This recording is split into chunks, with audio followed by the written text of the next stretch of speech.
కుడి వచ్చిన బంధువులకి, రక్త సంబంధులకి అందరికీ మా హృదయపూర్వకమైన వందనాలండి. నేను నాన్నకి చిన్న కొడుకుని. నాన్న నాతోనే ఉండేవాడు. దేవుడు ఒక రకంగా నాకు గొప్ప ధన్యతని ఇచ్చాడని చెప్పుకోవాలి. ఎందుకంటే నాన్న చివరి క్షణాలు నాతోనే గడిపాడు. అంటే చాలామందికి అసలు నాన్నకి ఏమైందనే డౌట్ చాలామందికి ఉంది. అసలు ఏంటి ఆరోగ్య ప్రాబ్లం ఏంటనేది చాలామంది డౌట్ ఉంది. నాన్న కొంచెం ఈ మధ్య బ్లడ్ కొద్దిగా తక్కువైందండి. అది జనవరి 1 ఆరాధనలో కొంచెం వాక్ చేసేటప్పుడు బాగా ఇబ్బంది పడ్డాడు. అప్పుడు తెలిసి బ్లడ్ టెస్ట్ చేపిస్తే ఏంటంటే నాన్నకి కొంచెం బ్లడ్ తక్కువ ఉందని తెలిసింది. తర్వాత బ్లడ్ ఎక్కించాం, ఒక 2 యూనిట్స్ బ్లడ్ ఎక్కించాం. బ్లడ్ ఎక్కిస్తే అది బ్లడ్ రైజ్ అయింది, 10.4కి వచ్చింది, డిశ్చార్జ్ చేశారు.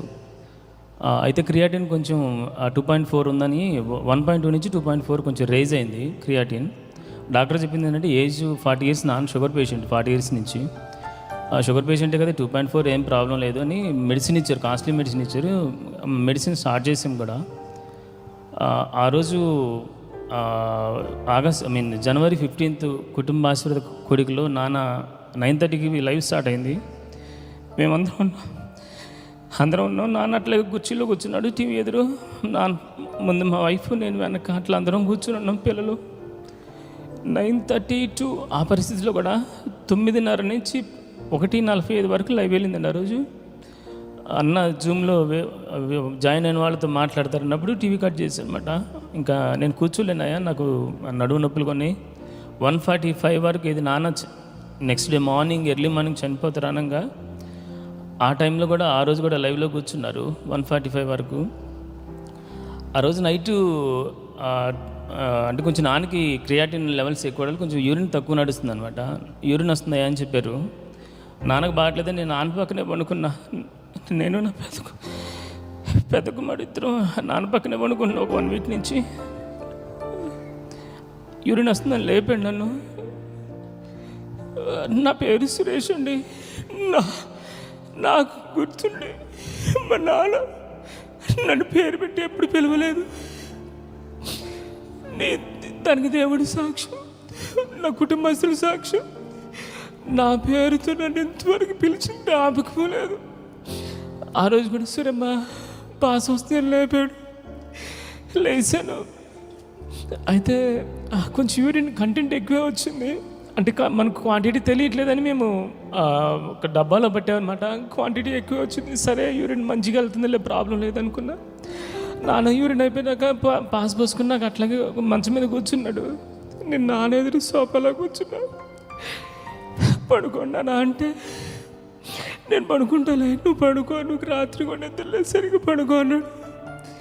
నువ్వు పడుకోకుండా నేను ఎట్లా పడుకుంటున్నాను అంటే నాకేం కాదయ్యా, నేను ఆరోగ్యంగానే ఉన్నా, నాకేమన్నా అయితే చెప్పదా, ఊరికనే ఇప్పుడు పడుకున్నా కదా, కొంచెం అట్లా రెస్ట్ తీసుకున్నాను కూర్చున్నా అన్నాడు. లేదులే నాన్న మీరు పడుకోండి, మీరు పడుకుంటే నేను పడుకుంటా అంటే పండబెట్టారండి. పడుకున్నారు. అయితే ఏమైందని తెలీదు. ఇది పడుకున్నప్పుడు టైం ఎంతైంది అడిగారు నన్ను. లాస్ట్ మాట అది 12:10 అయింది, కరెక్ట్గా 12:10 అయింది, మిడ్ నైట్. 12:10 అయిందా నాన్న? సర్లే నేను పడుకుంటాను, పడుకో అన్నాడు. నాన్న పడుకున్నాడు, నేను కింద పడుకున్నా. తెల్లారి నా 5 o'clock మామయ్యలు వచ్చారు. నాన్న మామయ్యలు వచ్చారని లేపుతుంటే చల్లలేదు. ఈ 12:10 to ఈ 5 o'clock టైంలో ఎప్పుడు దేవుడు పిలుచుకున్నారో తెలియదండి. ఈ టైం గ్యాప్లో దేవుడి దగ్గరికి వెళ్ళిపోయారు నాన్న, దేవుని పిలుపు మేరకు. అయితే జనరల్గా మనము పేరెంట్స్ ఫాదర్స్ డేకి ప్రతిసారి మనం చాలా చూస్తుంటాం. మై డాడీ ఈజ్ హీరో అని, మిస్టర్ పర్ఫెక్ట్ అని జనరల్గా పేరెంట్స్ గురించి చెప్పుకుంటారు, స్టేటస్లు పెట్టుకుంటారు. నేను మా నాన్న మిస్టర్ పర్ఫెక్ట్ అని చెప్పడానికి ఏమాత్రం వెనకాడండి. అది ఒక కొటేషన్ పరంగా కాదు, ఆయన జీవితాన్ని దగ్గర నుండి చూసిన వ్యక్తిగా చెప్తున్నా. ఏ మనిషిని ఏమని వ్యాలిడేట్ చేయాలంటే స్పిరిచువల్ లైఫ్ ఒకటి, పర్సనల్ లైఫ్ ఒకటి, ప్రొఫెషనల్ లైఫ్, ఈ 3 మేనేజ్ చేసుకుంటే నేను నాన్న అంబులెన్స్లో తీసుకొస్తుంటే అసలు ఎంత గొప్ప వ్యక్తి అమ్మా నాన్న. భక్తి విషయంలో కానీ రోజు 5 o'clock లేసేవాడండి. 4:45 to 5 ఈ లోపల కంపల్సరీగా లేచేవాడు. 6:30 వరకు ప్రేయర్ చేసుకునేవాళ్ళు. 1.5 hour ప్రతిరోజు మా నాన్న తెచ్చేది. అది 6:30 వరకు ప్రేయర్ చేసేవాళ్ళు. తర్వాత మధ్యాహ్నం మళ్ళీ 1 గంటకి అట్లా స్టార్ట్ చేసేవాళ్ళు. 12:30 అట్లా 1:30 1:45 వరకు ప్రేయర్ చేసేవాళ్ళు. తర్వాత ప్రేయర్ చేసుకున్న తర్వాత లంచ్ చేసేవాళ్ళు అండి. అన్నీ వాళ్ళు చెప్పినట్టు ఆ టైంలో నాని ఏ టైంలో ఏం చేస్తారు అది మాకు ఒక క్యాలెండర్, ఒక షెడ్యూల్ ఉంటుంది అనమాట. భూమి తలక్రిందులైన ఆ షెడ్యూల్ అసలు మారేది కాదు. అట్లా మధ్యాహ్నం ప్రేయర్ చేసుకుంటే వాళ్ళు ఈవినింగ్ ప్రేయర్ చేసుకుని ఇట్లా ప్రతిరోజు నాన్న ప్రేయర్లో కంపల్సరీగా ఒక 4 to 5 hours గడిపేవాళ్ళండి. ప్రతిరోజు నా పిల్లలు స్కూల్కి వెళ్తుంటే జనరల్గా ఎవరైనా ఏదో ఎగ్జామ్ ఉన్నప్పుడు ప్రేయర్ చేస్తాడు. మా నాన్న ఇక్కట్లు కాదండి, అక్కడ పిక్స్ కూడా చూడొచ్చు మీరు. ప్రతిరోజు నా పిల్లలు స్కూల్కి బయలుదేరేటప్పుడు వాళ్ళు ముగ్గురిని దగ్గర తీసుకునేవాడు. ఎగ్జామ్ పోయేటప్పుడు కాదండి, ప్రతిరోజు స్కూల్కి వెళ్ళేటప్పుడు దగ్గర తీసుకొని నా మనవాళ్ళకి లోకం అంటకూడదయ్యా అని ప్రార్థన చేసేవాడు. అట్లా నాన్న భక్తి విషయంలో అందరంత శిఖరంలో ఉన్నారు. నేను ఇందాక చెప్పినట్లు ఆయన కొన్ని గడిలో చనిపోతాడు అన్న కూడా 5 hours లైవ్లో కూర్చొని అట్లా లైవ్లో ఉన్నాడు అనమాట. ఇంకా మాకు ప్రేమను పంచే విషయంలో అయితే అనిపిస్తుంది, ఒక మనిషికి ఇంత సాధ్యమా, ఇంత ప్రేమ భరించడం సాధ్యమా అనిపిస్తుంది. నాతో ఉంటాడను సరే, నాన్నకేదో నేను చేస్తాను, నన్ను ప్రేమించినంటే అర్థం ఉంది. నన్ను ఎంత ప్రేమించాడు, నా భార్యను అంతే ప్రేమిస్తాడు, మా బావునంతే ప్రేమిస్తాడు, నా అక్క అల్లుడి కిషోర్ని అంతే ప్రేమిస్తాడు. ఒకరోజు వచ్చిందంటే వీళ్ళందరికీ ఫోన్ చేయాలండి, ఏ ఒక్కళ్ళు మిస్ అవ్వద్దు.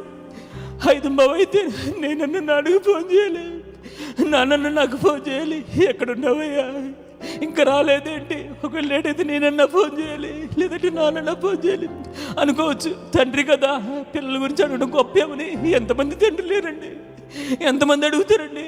నన్ను ఎట్లా అడుగుతాడు, కిషోర్ని ఎంత అడుగుతాడు, మా బావని ఎంత అడుగుతాడు. ఒక మనిషి ఎంత ప్రేమ పంచడం సాధ్యమా అని రీసెంట్గా 4 సంవత్సరాల క్రితం అమ్మ చనిపోయింది.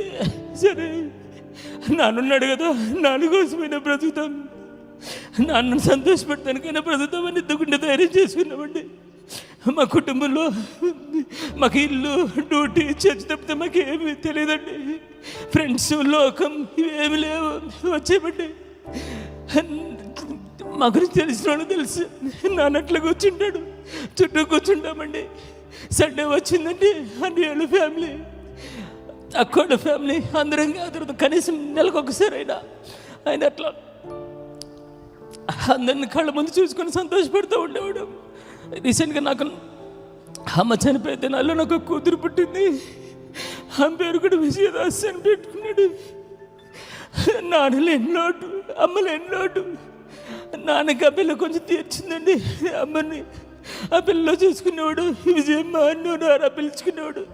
ఆ పిల్ల కూడా నాన్న ఎప్పుడైనా నేర్చుకున్నప్పుడు తాతయ్య ఏమైంది మా అమ్మ అడిగినట్లు అడిగేదండి.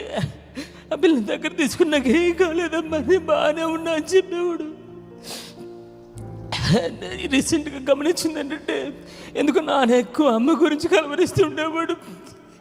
అన్ని వాళ్ళకి, మా వైఫ్కి వీళ్ళకి తెలుసు, మధ్యరాత్రిలో విజయమ్మ విజయమ్మ విజయమ్మ అని పిలిచేవాడండి. రీసెంట్గా ఒక 15 days బ్యాక్ నుంచి కొంచెం ఎక్కువ కలవరిస్తున్నాడు. కలవరింపులు ఎక్కువ, అమ్మని జ్ఞాపకం చేసుకుంటూ ఉండేవాడు. మా అమ్మ, మా నాన్న వాళ్ళిద్దరు వైఫ్ అండ్ హస్బెండ్లా ఉండేవాళ్ళు కాదు. నేను ఒక ఫోటో మీకు చూపించాలని అరేంజ్ చేశానండి. వాళ్ళు మీకు చూపించాలని ఫోటో కాదు అది, వాళ్ళ రెగ్యులర్ లైఫ్లో వాళ్ళిద్దరు అంతే ఉంటారు. మా అమ్మ పక్కన నాన్న. అట్లాంటిది కూడా అమ్మలేని లోటు భరించి ధైర్యం చేసుకుని బ్రతికేవాడండి. ఇక సేవ విషయానికి వచ్చేసరికి, ఒకప్పుడు మేము రెంట్ హౌస్లో ఉండేవాళ్ళం అండి. పాసూరోళ్ళు, మేము అదే చర్చికి వెళ్ళేవాళ్ళం. మా పైన జాషువా నన్ను ఉండేవాళ్ళు. వాళ్ళ ఇంటికి విజిటింగ్కి వచ్చేవాళ్ళు, కానీ మా ఇంటి వైపు పొరపాటును కూడా చూసేవాళ్ళు కాదు. సరే మేమంటే లోకంలో బ్రతుకుతున్నాం కాబట్టి కొన్ని ధైర్యం చేసుకుంటాం. అమ్మకి నాన్నకి కడుపుకోతుండేది. అమ్మ చాలాసార్లు నాన్నతో మాట్లాడుతుండేది. ఏంటి మా పిల్లడు ఇక్కడికి వచ్చి కనీసం మనల్ని కూడా పలకరించుకుని వెళ్తున్నాడంటే నాన్న ఉన్నతమైన ఆత్మీయ అనుభవాలు ఉన్నతమైన శిఖరాల్లో ఉంటాను బట్టి నాన్న అర్థం చేసుకునేవాడు. ఆయన పిలుపు వేరమ్మా విజయమ్మ, నువ్వు పిచ్చిదారిలాగా మాట్లాడుకో. ఆయన మనతో రాకపోతే ఏమైంది, మనల్ని చూడకపోతే ఏమైంది, ఆయన ఎక్కడున్న గొప్ప సేవ చేయాలని ప్రార్థన చేద్దామని ఆ రకంగా నాన్న అమ్మని ధైర్యపరుస్తూ ఉండేవాడండి. ఈ రకంగా ఒక మనిషి ఎంత ప్రేమను పంచేవాడు. చివరిగా నేను చెప్పగలిగింది ఏంటంటే మాకు లక్షల రూపాయలు, కనీసం ₹1,00,000 కూడా ఆస్తి ఇవ్వలేదండి. నాన్న భక్తిని పంచాడు, ఒక అందమైన జీవితాన్ని ఇచ్చాడు. మా నలుగురి మధ్యలో చక్కటి ప్రేమను పంచాడండి. ఆత్మీయతను, ప్రేమను, చక్కటి జీవితాన్ని అనుగ్రహించాడు. నాన్న ఈ జీవితం మాకు రావడం కోసం నాన్న చాలా కష్టపడ్డాడు. అందుకనే నేను చెప్పగలనండి, మా నాన్న మిస్టర్ పర్ఫెక్ట్, మా నాన్న మిస్టర్ పర్ఫెక్ట్ అండి. దేవుడు నాకు ఇచ్చిన అవకాశం బట్టి దేవునికి స్తోత్రాలు చెల్లిస్తున్నాను.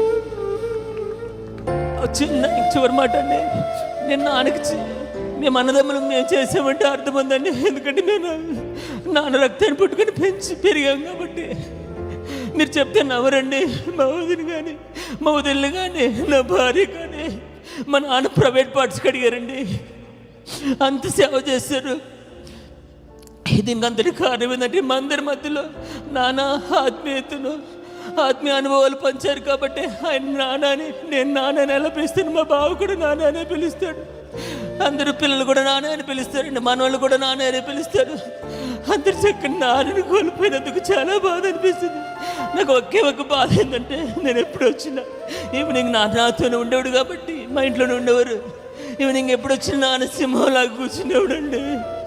రేపు నేను డ్యూటీని చేస్తే ఆ ప్లేస్ ఎవరు ఫీల్ చేస్తున్నారు, నాకు ఆ ఇంట్లోకి వెళ్ళడానికి కూడా భయం ఉందండి. నాన్న ఒక లెగసీ క్రియేట్ చేశారు. ఆ లెగసీ ఆత్మీయంగా, పర్సనాలిటీ వైజ్ అన్ని రకాలుగా మేము ఆ లెగసీని కంటిన్యూ చేసినట్టు మా కోసం ప్రార్థన చేయండి. దేవుడు చిన్న సాక్షాత్ దీవించును గాక.